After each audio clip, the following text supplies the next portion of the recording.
ये न प्रसुप्ता पुरुषः स्वापं वेदात्मनस्तदा सुखं च निर्गुणं ब्रह्म तमात्मानमवेहि माम्।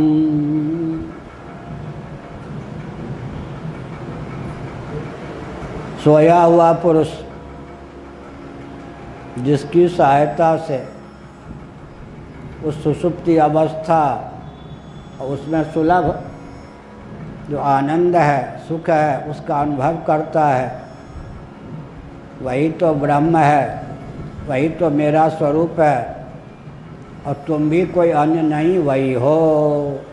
सोते ताहि तो ही नहीं भेदा, महावाक्य का उपदेश एक प्रकार से कर दिया। सुषुप्ति अवस्था में सुषुप्ति का साक्षी ही निद्रा का अनुभव करता है।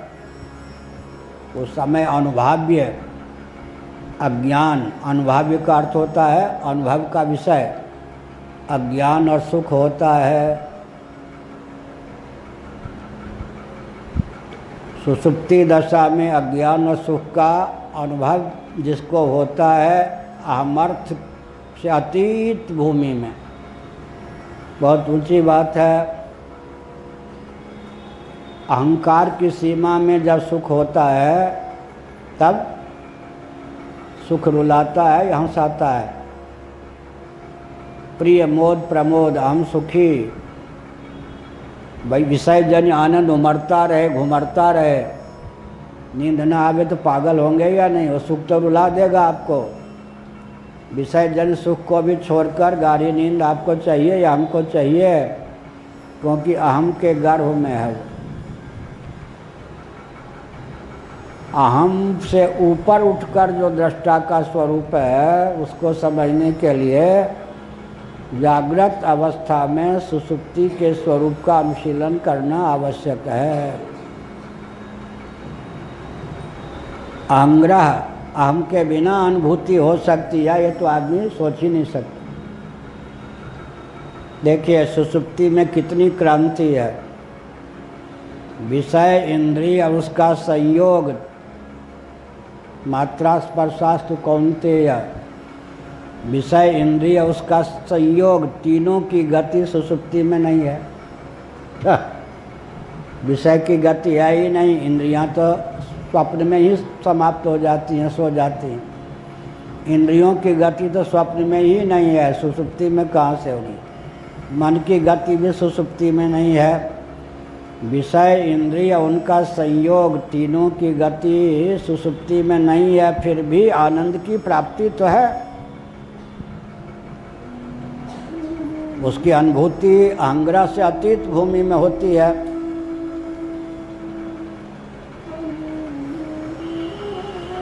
सुखम हम स्वाप्सम न किंचित अवेदिशम मामप्यहम न ज्ञासिसम। मैं सुखपूर्वक सोया, मैंने कुछ नहीं जाना, मैंने स्वयं को भी नहीं जाना। नींद टूटने पर यह जो परामर्श होता है, स्मरण होता है, अनुभव के बिना हो ही नहीं सकता। अनुभविता उस समय अहंग्रह विहीन होता है। इसका अर्थ क्या हुआ? सुषुप्तिगत तमस का, अज्ञान का और अभिव्यक्त सुख का तो अनुभव करता है। क्या अर्थ हुआ? अविद्या वृत्ति पर साक्षात आनंद स्वरूप आत्म तत्व ही जब प्रतिफलित हो जाता है उस समय विषय इंद्रिय के संयोग के बिना ही, विषय के स्थान पर आत्मा ही, इंद्रिय के स्थान पर अविद्या वृत्ति ही, जैसे दर्पण के माध्यम से अपना मुखचंद्र ही दर्पण में प्रस्फुटित होता है, प्रतिफलित होता है, वैसे ही अविद्या वृत्ति के माध्यम से अपना जो वास्तविक स्वरूप है आनंद, वही प्रतिफलित होता है। और अनुभव के लिए कारण भी उस समय अहंकार आदि न होकर अविद्या वृत्ति को ही माना जाता है। जो अनुभविता है सुषुप्ति में वह वास्तव में ब्रह्म ही है, क्योंकि वह जागर स्वप्न सुषुप्ति तीनों अवस्थाओं में एक है। भगवान कहते वो मैं हूँ। तुम्हारे जीवन में जागृत का जो साक्षी है, स्वप्न का जो साक्षी है, सुषुप्ति का जो साक्षी है, जागृत के न रहने पर भी जो है, स्वप्न के न रहने पर भी जो है, सुषुप्ति के न रहने पर भी जो है, और जिसके न रहने पर किसी की कल्पना ही नहीं की जा सकती है, जो सदा है ही, शंकरसन जी ने कहा वो मैं हूँ। सच पूछो तो वही तुम हो। यह हुआ ना। स्तुति की स्तुति से स्तोता स्वयं स्तुत्य हो जाता है।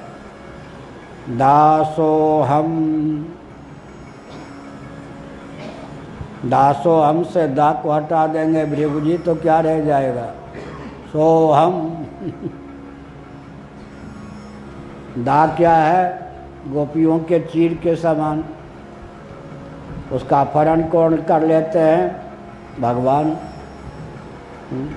सेवक सेव्य भाव बिनु भवन तरिय उरगारी।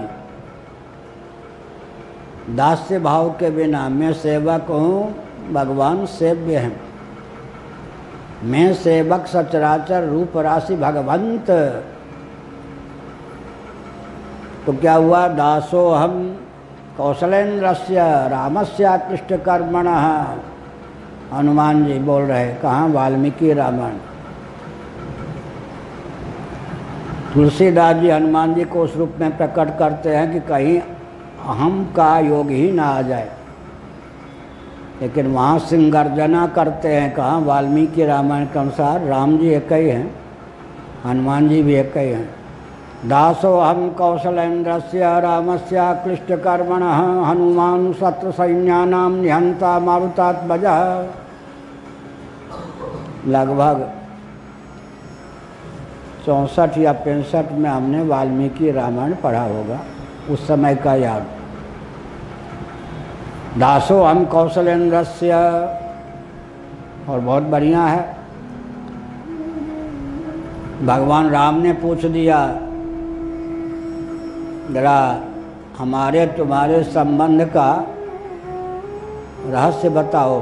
अन्य ग्रंथ का वर्णन। देह बुद्धिया तो दासो हम। देह दृष्टि से विचार करें तो आप स्वामी हैं, मैं सेवक हूँ। जीव बुद्धिया त्वदंशः। जीव दृष्टि से विचार करें तो उपासना की दृष्टि से तो आप अंशी शरीके हैं, मैं अंश शरीका हूँ। तत्वता जो आप हैं वही मैं हूँ। तीन धरातल पर परिचय हो गया ना। दासो हम, अंशो हम और त्वमेवा हम। तीनों दृष्टियों से, कर्मकांड की दृष्टि, उपासना कांड की दृष्टि, ज्ञान कांड की दृष्टि, तो क्या सार निकला? भगवान शंकरसन ने बता दिया कि तीनों अवस्थाओं का जो साक्षी है वही मैं हूँ, और सच पूछो तो तुम भी वही हो।